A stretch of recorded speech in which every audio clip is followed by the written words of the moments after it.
what is up? My name is Sergeant Ballistic, but you can call me Brian. Today I've got some more Battlefield gameplay for you guys. BF4 is probably my most played game right now, so it's probably going to be pretty prevalent on my channel. Today I actually want to talk about playing the objective in Conquest. I call this the fight for C. We're playing on Lumpini Garden. I'm actually the squad leader in this match.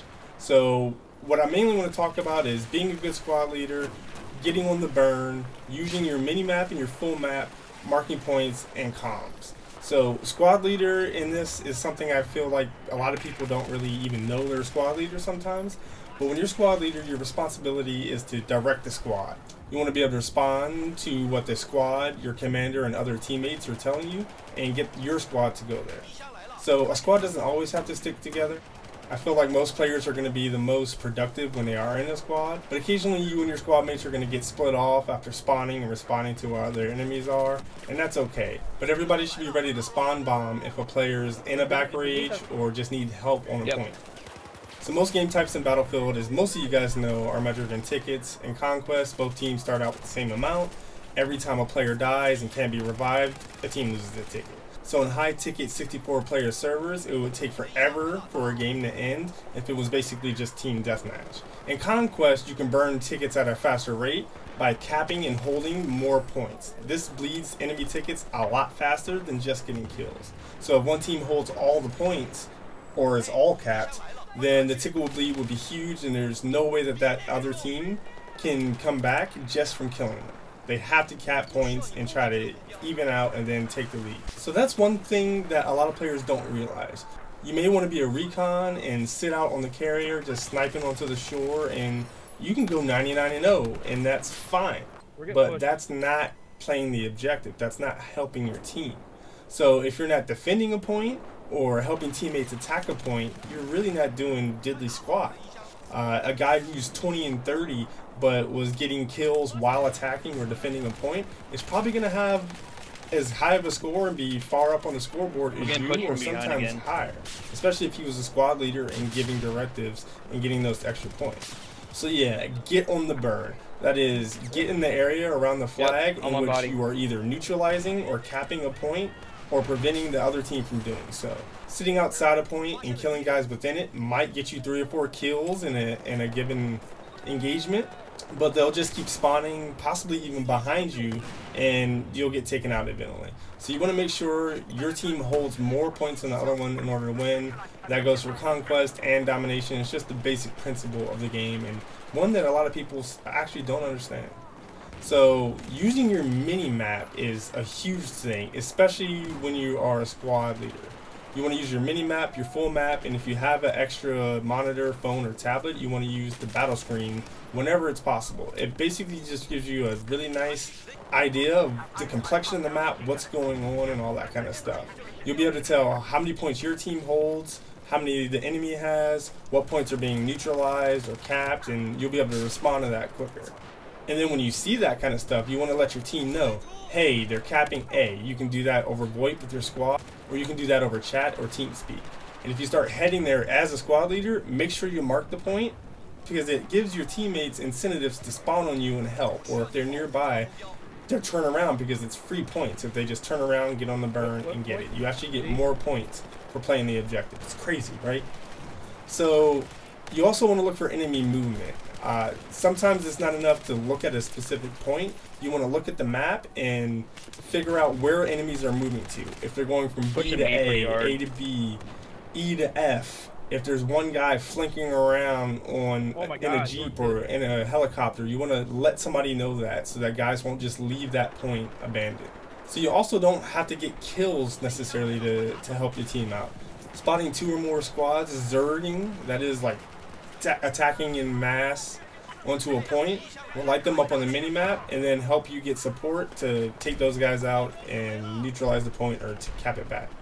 You also really want to let your team and specifically your squad know when and where and how you got killed sometimes. So something like I got sniped or bipoded or mortared when I was approaching A from the bridge. Just let them know there's a sniper watching it so they don't just walk into that and get killed the same way that you do. So it's all about providing everybody with information. So sometimes just saying on my body, or behind will be enough to let your teammates know to turn around, react, and that could save you from getting squad wiped and help your team finish capping a point or defending a point. So I really wanted to talk about and show some of what it's like to really PTFO hard. I think some people have an idea of what playing the objective is, but really they're not doing their team any service. So in this round, we back the enemy team up into their gimme. That's the closest point to their spawn.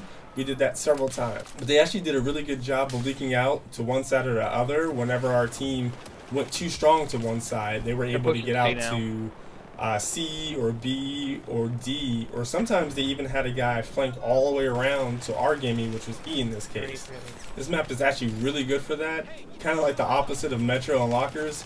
It's really conducive to flanking, getting around the enemy, getting behind them to their back cap, even without vehicles. And that's one thing I kind of like about Dragon's Teeth in general, is that it's not too heavy on the vehicles. I know it's a huge part of Battlefield and can't be left out, but I'm an infantry guy. I love ground pounding, just that gun-to-gun combat, knowing that I'm better than this guy, flick aiming between 3 or 4 guys, back capping and all that kind of stuff. That's just my type of gameplay.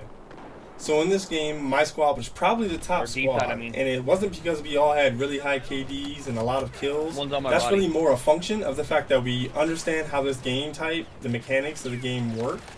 We communicated well, we responded to each other and what the enemy was doing, and we're able to have a lot of fun, get a lot of kills, and play the objective. So in this round, I'm playing with another YouTuber. His name is X Factor, and a bunch of the members of the community he's helped grow. He's a former Battlefield pro and creates some really awesome educational and entertaining videos.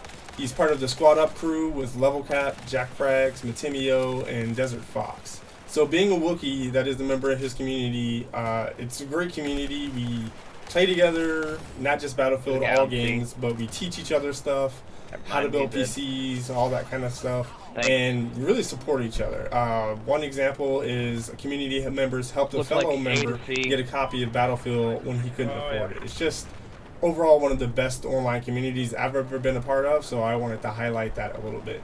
So X Factor has helped teach us a lot about playing the objective, learning the mechanics of the game, that is like recoil control, communication, balancing guns, peeking / pieing, and just all that kind of stuff. And also just life in general. He's a really cool guy. So I urge you to go check out his channel, subscribers to his Twitch stream.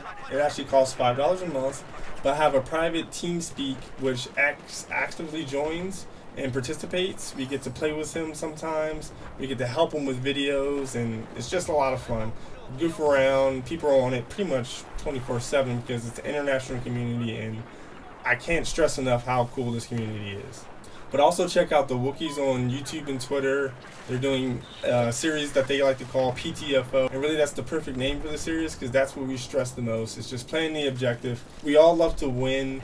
Sometimes you can't win, but when you're playing the objective together and doing well, it's just a lot of fun. So that's it for this episode. I hope you like this gameplay and commentary. I know it was kind of a long one. This is stuff I've come to learn and really love about Battlefield since I've gotten back into Battlefield and PC gaming. I was on console for a long time. I still like playing console. It's great, I think, for people who maybe can't build their own high-end PC. We're starting to see more stuff like Steam machines come out, which makes PC gaming a lot more approachable for everybody. You don't just have to buy a high-end boutique PC in order to be able to play games. But in the meantime, consoles can be a nice way for somebody to make a one-time investment. So I don't want to bash consoles. But I know I'll probably get a lot of crap for that, PC Master Race and all that stuff. But I love PCs, and I'd build one every day if I could. So let me know if you like to play the objective, how you like to play the objective in Battlefield. Also let me know if you want me to make videos on specific weapons or tactics. I'm definitely willing to do that. If you have another game you'd like me to play, I do have a pretty big Steam library. That Steam summer sale went ham on my bank account, so I'll probably have it, or I can get access to it. As always, please give this video a thumbs up and subscribe if you already haven't. Be sure to follow me on your preferred social media site, and I'll see you guys next time.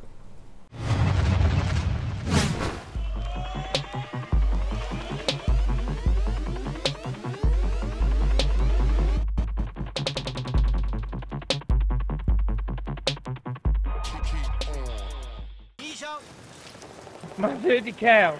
My 30 cal.